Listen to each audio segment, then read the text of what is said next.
from the Old Testament. Exodus chapter 17, verses 8 through 13. In those days, Amalek came and waged war against Israel. Moses, therefore, said to Joshua, "Pick out certain men, and tomorrow go out and engage Amalek in battle. I will be standing on top of the hill with a staff of God in my hand." So Joshua did as Moses told him. He engaged Amalek in the battle after Moses had climbed to the top of the hill with Aaron and Hur. As long as Moses kept his hands raised up, Israel had the better of the fight. But when he let his hands rest, Amalek had the better of the fight. Moses' hands, however, grew tired. So they put a rock in place for him to sit on. Meanwhile, Aaron and Hur supported his hands, one on one side and one on the other, so that his hands remained steady till sunset. And Joshua mowed down Amalek and his people with the edge of the sword. From the New Testament, Luke chapter 18, verses 1 through 8. Jesus told his disciples a parable about the necessity for them to pray always without becoming weary. He said there was a judge in a certain town who neither feared God nor respected any human being. And a widow in that town used to come to him and say, "Render a just decision for me against my adversary." For a long time the judge was unwilling, but eventually he thought, "While it is true that I neither fear God nor respect any human being, because this widow keeps bothering me, I shall deliver a just decision for her, lest she finally come and strike me." The Lord says, pay attention to what the dishonest judge says. Will not God then secure the rights of his chosen ones, who call out to him day and night? Will he be slow to answer them? I tell you, he will see to it that justice is done for them speedily. But when the Son of Man comes, will he find faith on earth? This is the word of God for the people of God. Thanks be to God. CBS News says that it happened even though it may sound like it's made up. They declare that they have a video that says it. It happened in Richmond. St. Mary's Catholic School was competing against another school in a cross-country race. Now, cross-country, you may remember, is not a little short 50-yard dash race. It's a race in which, well, you go through some hills, you go through some woods, you go through all kinds of stuff, and you go as a team, but you don't always stay as a team, and you come across the finish line. The first one who comes across the finish line wins, and then the rest of them come across the finish line. Well, St. Mary's was winning that day. One of their runners came across the finish line first.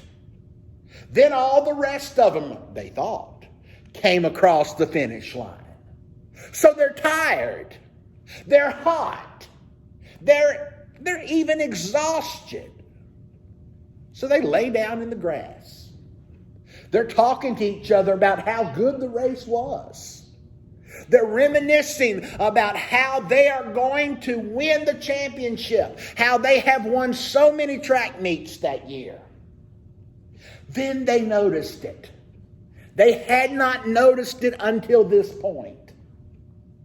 One of their team members was missing. One of them had not crossed the finish line yet. Well, they got a little bit worried. They were talking to each other. They were looking around.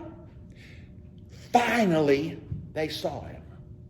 He was coming around the last bend. He was struggling. You could tell he might not make it. He was giving it his all, but he was having a problem getting to the finish line. So what did they do? What did they do? They got up. They all started running toward that runner. They gathered around him. They encouraged him. They said, "You can do it." They said, "Come on, you've only got a little bit left. Keep going. Don't give up." And surrounded by his teammates, that runner finished the race. In fact, that whole team finished the race together. Together. A great moment. But you know, it didn't have to turn out like that. The other members of St. Mary's team could have reacted very differently as they watched their teammates struggle toward the finish line. They could have ignored him. They could have been focusing on their accomplishments that day. The other members could have just simply pretended he did not exist. They could have yelled at him, "Well, here comes Slowpoke. What did you do? Did you get lost in the race?" They could have insulted him. They could have shouted some encouraging words. They could have said, "Run, you can do it." But they didn't do any of that. They got up. Even though they were tired. Even though they were hot. Even though they had already finished their course, they got up. They went to their brother that was struggling, and they crossed the finish line with him. Isn't that what the Church of Jesus Christ is supposed to be about? Isn't that our mission as the Church of Jesus Christ? That's pretty much what happens in our Old Testament lesson today. Israel has not been out of Egypt long. Moses is leading these people toward the land of Canaan.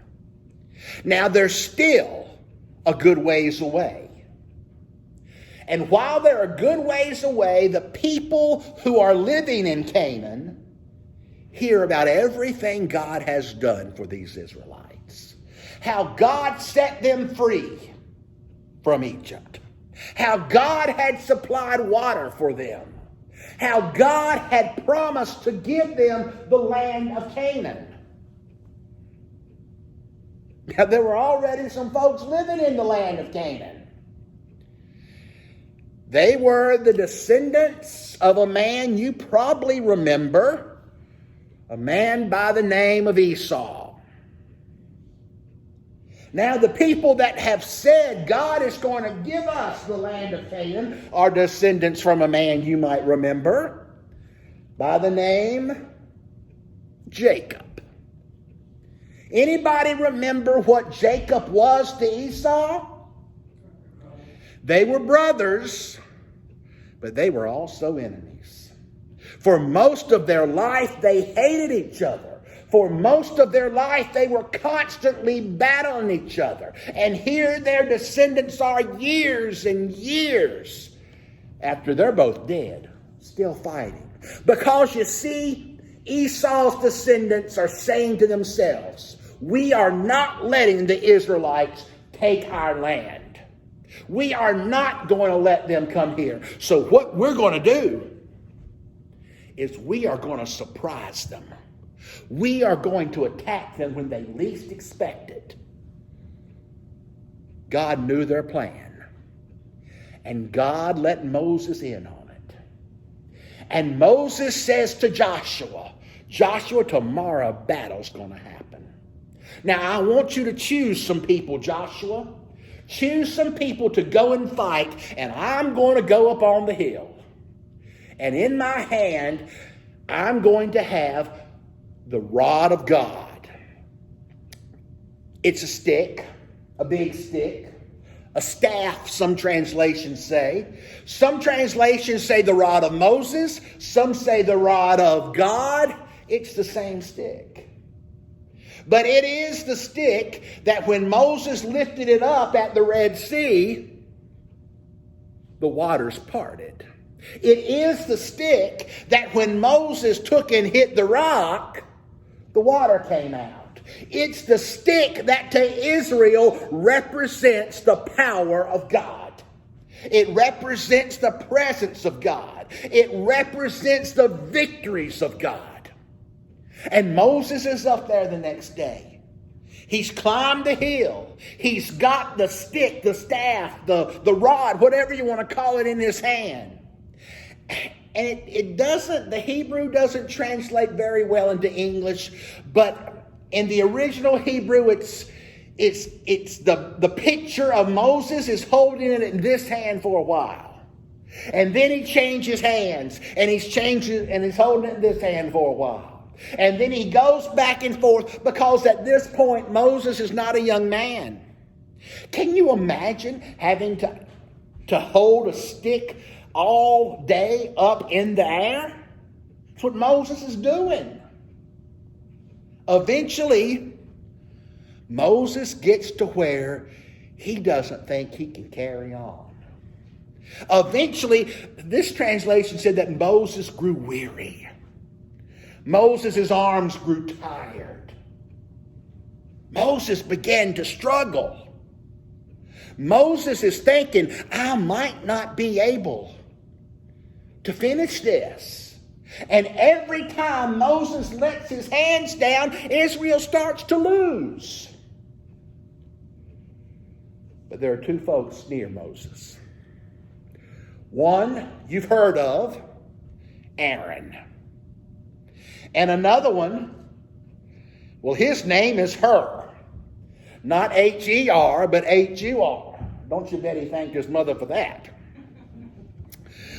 So here is Moses, old Moses, not even able to hold up the stick anymore. Now, Aaron and Hur have a choice to make. What are they going to do? They could have talked about Moses. They could have said, that old man, how does he expect to lead us to the promised land? He can't even hold a stick. He needs help to hold a little stick. And he thinks he's going to be the leader. I should be the leader. Aaron, you should be the leader. They could have talked about him. They could have shouted some insults. Hey, Moses, is the stick too heavy for you?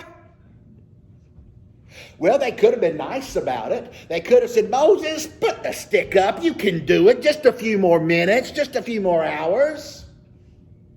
But that's not what they did. Moses, when he gets weary, finds that Aaron and Hur bring a big rock. Moses has been standing. In my mind, Moses is pacing, because that's what I would have done. If I had to been up on the hill holding up a stick, I'd have been walking back and forth, back and forth. So that makes sense to me. It doesn't say it's what he was doing, but in my mind, that's what he's doing. So they bring this rock. Moses sits on it. Aaron gets on one side of him.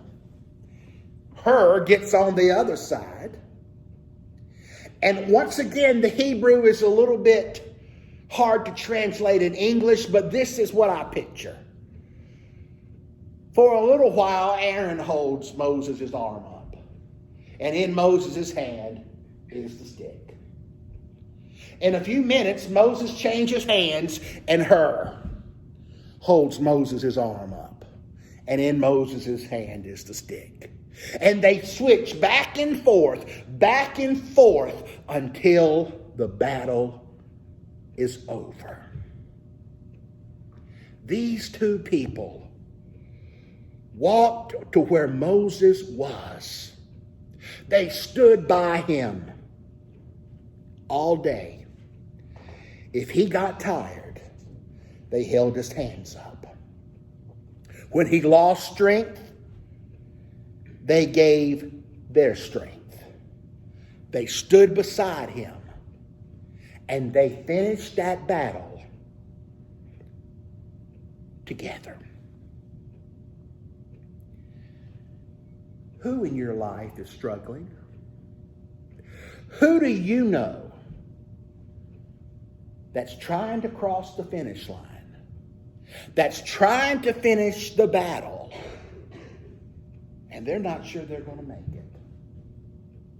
Who do you know who needs you to walk up beside them, to put your arm around them, to say, lean on me, I'm going to be here, I'm not going to leave, and we're going to do this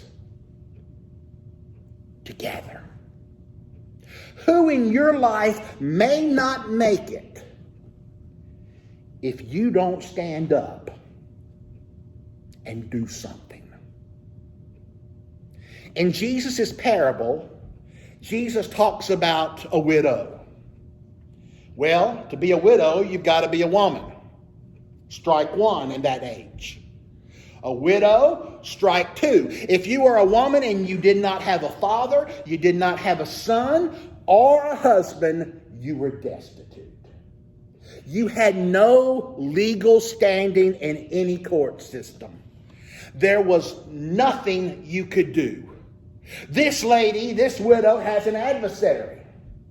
Jesus says the judge she's in front of is crooked. But yet she comes day after day after day, pleading for help, asking for justice. When I read the parable, my mind says, where is the church? Where are the religious folks? Where are the ones who are supposed to be looking after those who have no voice? Why does this lady have to go day after day after day by herself? Why is no one standing beside her? Why is no one with her saying, I'm going to be here with you until you get what you need? Where is the one who will say, we are going to do this together? Now, this lady, according to Jesus, has the audacity and the tenacity and the strength to get what she needs this particular time. But what does it take out of her? Next time, will she have that strength? There's an old saying. It's not true, but it's old. It says that what doesn't kill us makes us stronger. That's not true. A lot of things happen to us. Don't kill us, but it sure does leave us weaker. And it sure does leave us asking, what more do I have to deal with? And it sure does leave us wondering that the next thing that happens, I'm not going to make it. Maybe this lady was feeling that. Maybe there's someone in your life. You're looking at them. It seems like they've got everything under control. But deep down, they're thinking, Deep down, they're crying out to God. Deep down, they cry themselves to sleep every night thinking, I can't do this by myself. And the call of Jesus Christ to you and to me, to the church, is go speak up for those who have no voice. When someone is struggling, it's not enough to send thoughts and prayers. When someone is struggling, God expects us to go stand with them and cross that finish line together.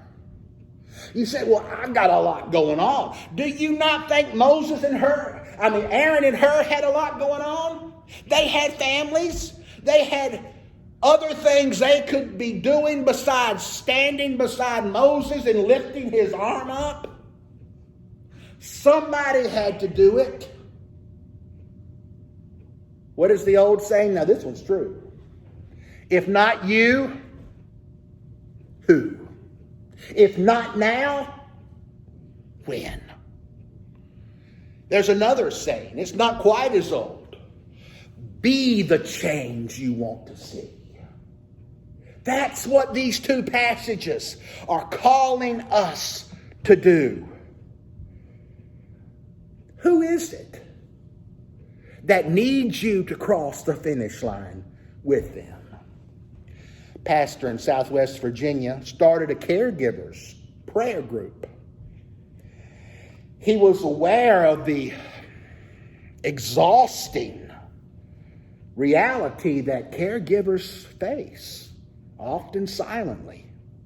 As they met for prayer, suddenly they realized what James had said many, many years ago. Faith without works is worthless. So not only did they pray, they began to work. They began to go to that one who was caring for a relative with dementia and say, can I sit with them while you go to the grocery store? They began to take a meal to that couple who were trying so desperately to stay in their home, even in their old age. They began to go and to help that one who couldn't see fix her medicine for the week. They began to go and find those who were struggling, who might not make it by themselves. And they began to cross that finish line together. One lady in that group said, I feel like Moses, and the members of this group are the ones who hold up my hands and get me through another day. Will you pray? Will you pray that God will open your eyes so that you will be able to see those who are struggling to keep up? Will you pray that God will open your eyes so you can see who has grown weary, who has been worn out, who is sad? Will you open your eyes and will you see those who might not cross the finish line alone? And will you do something about it? Will you dare to go up beside them, to put your arms around them, and to cross that finish line together? Together.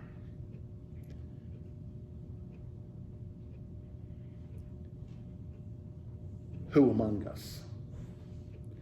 Who among us has not been there at one point or another? Who among us has not felt that Christian brother or sister come up beside us and say, we're going to be in this together.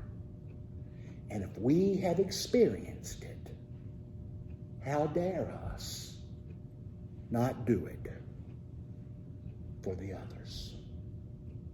Jesus would tell his disciples, when you did it to the least, to the ones who have no voice, you were doing it to me.